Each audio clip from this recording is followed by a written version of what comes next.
Hello, everyone. My name is Paul de Klerk, and welcome to my webinar about tax immigration for South Africans. And thank you very much for joining me today. I'm sure that we're going to get a lot of value out of our time together.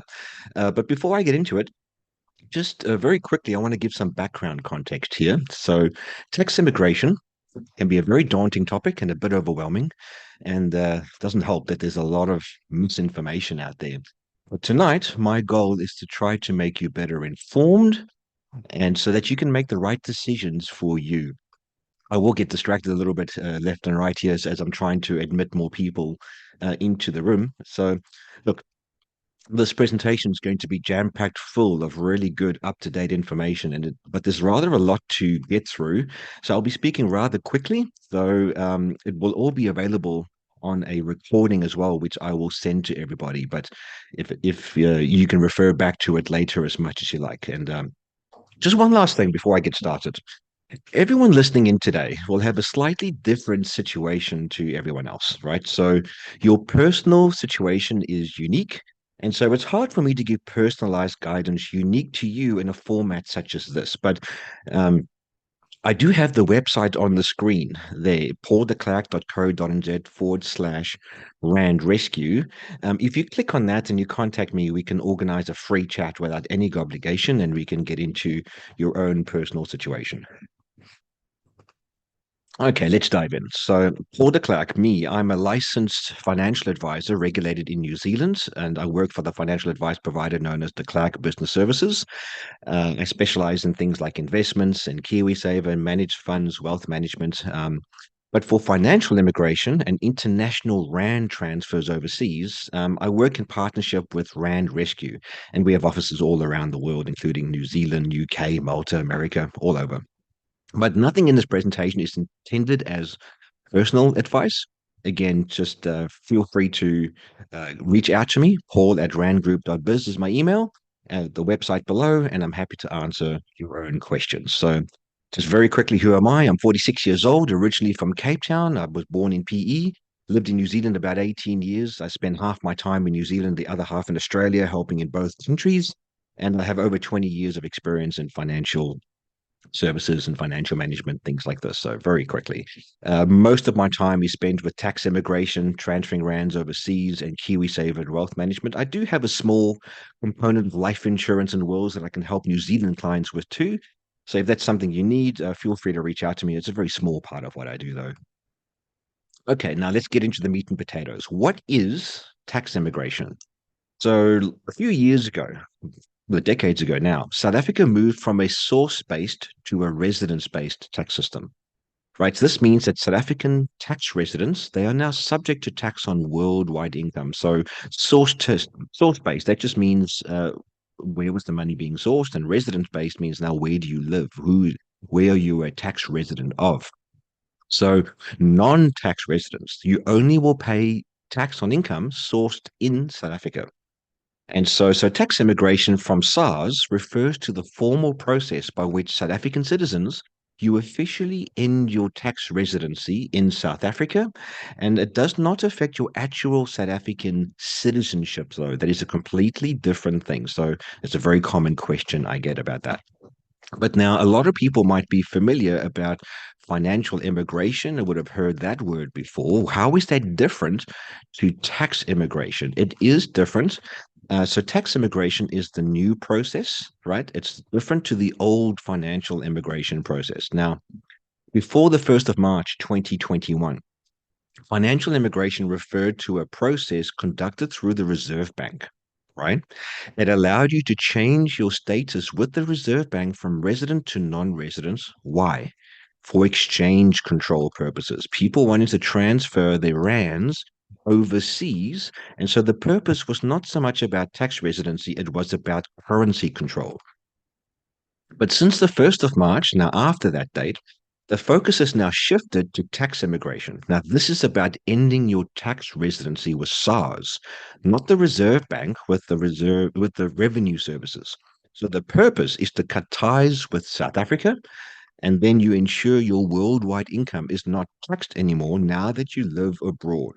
So the financial immigration process that is over, the tax immigration process, that is the new process. So I get that question a lot as well. Why, if I've done financial immigration before, why do I potentially need to do tax immigration?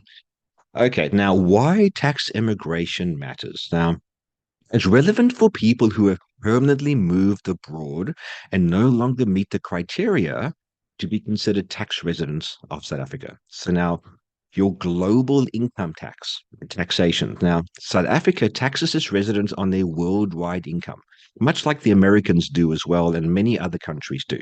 So even if you've moved abroad, you are still subject to paying taxes to South Africa, or at the very least, you need to file tax returns every single year, even if you are living overseas. Okay.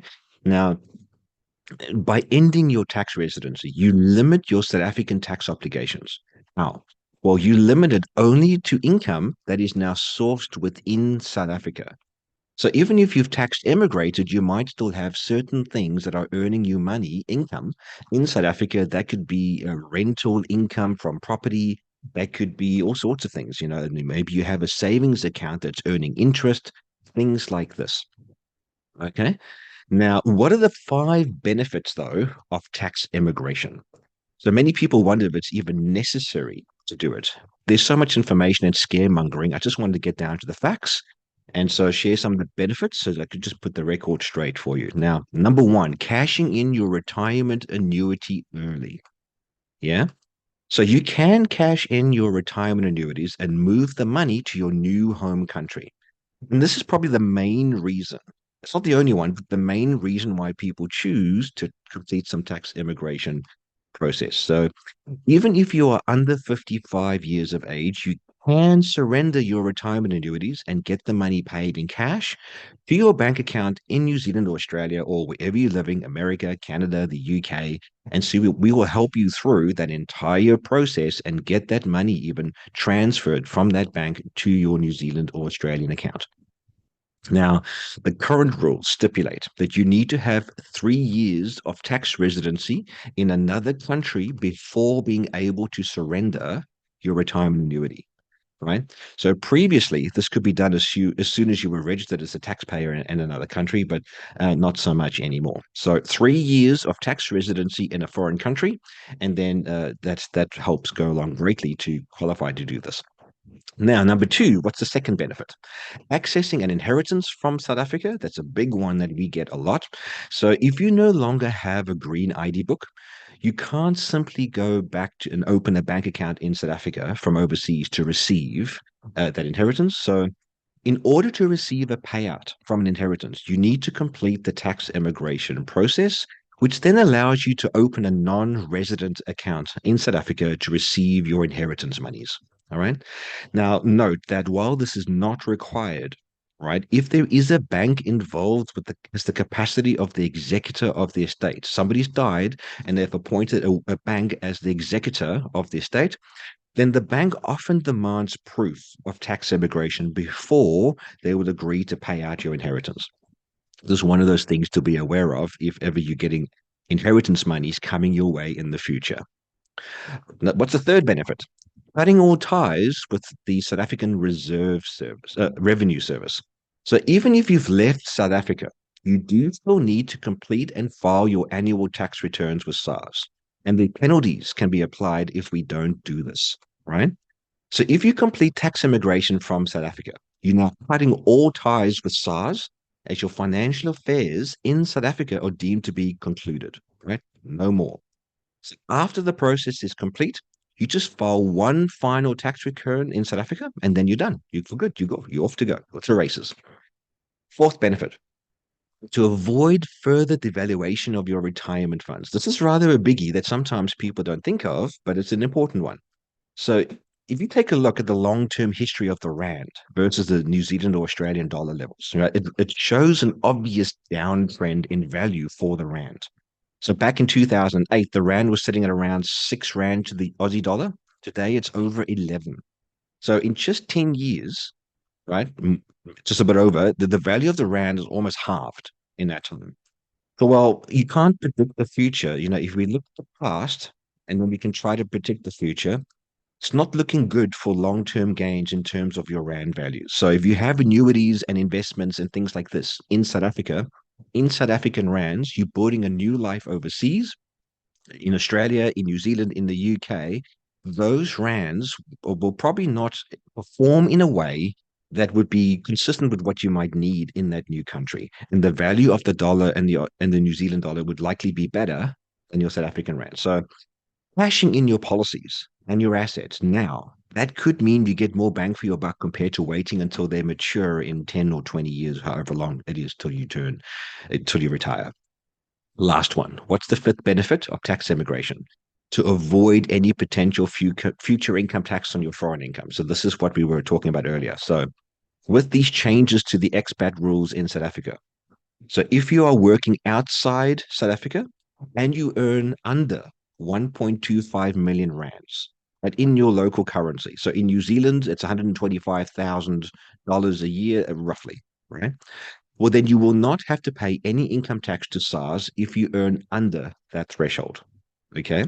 So while this sounds like a lot, it's not just your base salary that SARS is looking at, right? So it can include other allowances and fringe benefits. So if your employer is paying for other things, you can tip that threshold rather easily. So there are a few fish hooks there to be aware of and things to just keep in mind when you're trying to work out your obligations there. Okay. Now, if you are actually earning over that threshold, then according to the SARS calculations, you may be pursued for tax by SARS if the tax rate you pay in Australia, or indeed where you pay wherever you live, if it is less than what you would be paying in the same amount in South Africa. Big thing to say is um, if the rate of tax you're paying in Australia is less than what you're going to pay in South Africa, then we come for you for the difference, right? So if the thought of paying over any of your overseas money to SARS, if that's not something you want to consider or be a part of, then tax immigration could be the best way for you to go. So for those who have completed tax immigration, you cannot subsequently be taxed by SARS on your foreign income. You've closed your ties with the countries completely. All they're going to tax you on is income that's earned in South Africa, not overseas. Okay, so I hope that all makes sense. So, what are the key steps now in tax immigration? The first one is to determine your tax residency. And this is based on there's an ordinary residence test, right? Whether South Africa remains your primary home or not.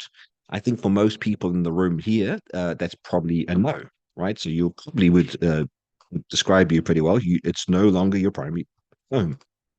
Then there's also a physical presence test, whether you've spent significant time in South Africa over the last 5 years. So if you've left South Africa and that's not been the case, I'll go into a bit more detail in a minute. Um, but that is the criteria now for the physical presence test. So you cease your residency declaration, right? Cease residency declaration. So you file with SARS to declare that you no longer are a tax resident. And you do this via a tax compliance status for immigration request. I'll go into more detail in a minute.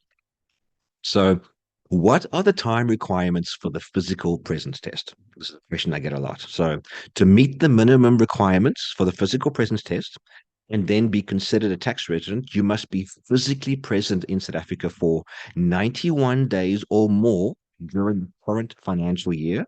So, have you been in South Africa for more than 91 days during the current tax year? And 91 days or more during each of the last 5 years, right? And a total of 915 days or more cumulatively over those last 5 years. So if that's not been the case for you, then you meet the physical presence test. We can have a good chat together and try to get the process underway for you. So we have a four-step streamlined tax immigration process that we follow here with Rand Rescue. It's designed to make it as seamless and stress-free and efficient as possible. Firstly, you do an initial registration. That is where you just fill in the complete form to outline exactly what your situation is, what assets you have, as best as you understand it. And then you sign a consent form that we can go get some details from South Africa about your policies or things like this. The second one is we provide you with a personalized quote.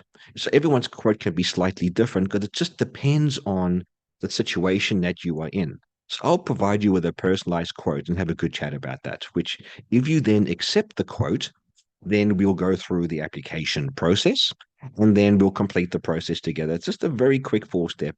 But firstly, the registration and consent. So, as I said, everyone's situation is unique, and if you contact me, right, everything is without obligation. All chats, all quotes are personalized. There's no obligation for anything. But I will send you that consent form for you to complete and sign. And then we'll go to our authorized financial services providers in South Africa to get details. It's important, this process, because a lot of times people, they describe certain policies or annuities or preservation funds or things like this. They would describe to me what they have, but then when we do some digging, it's often very different to what they thought they have.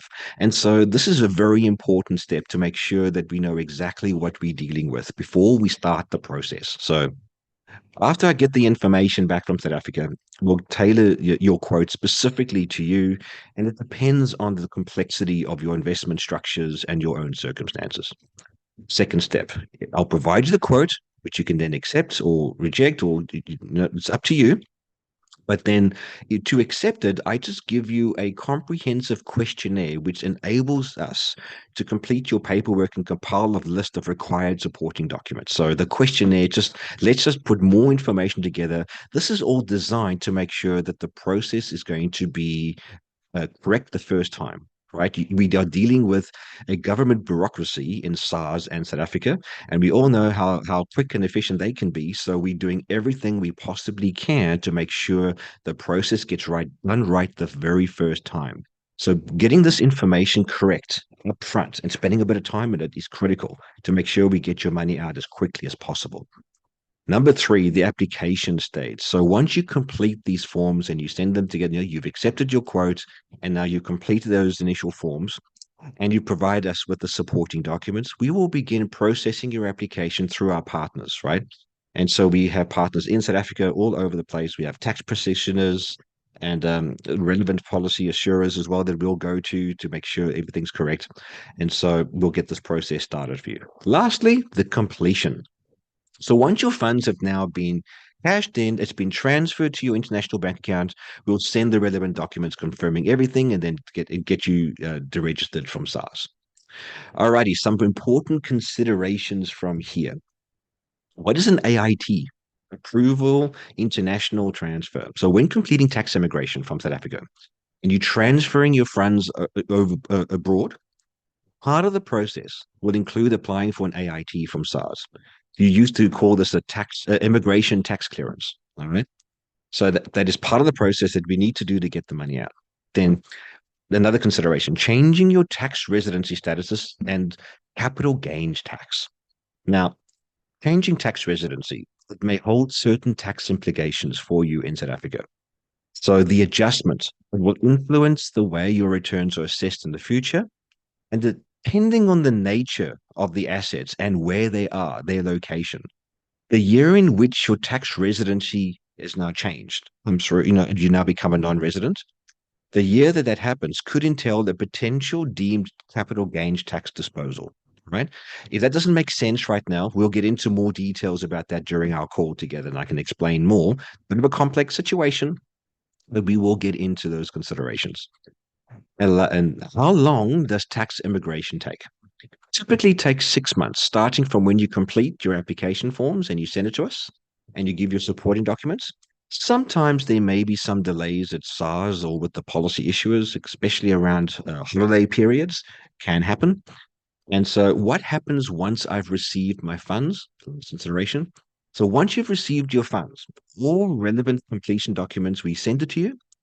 I think this can be things like your tax directive and all communications from SARS.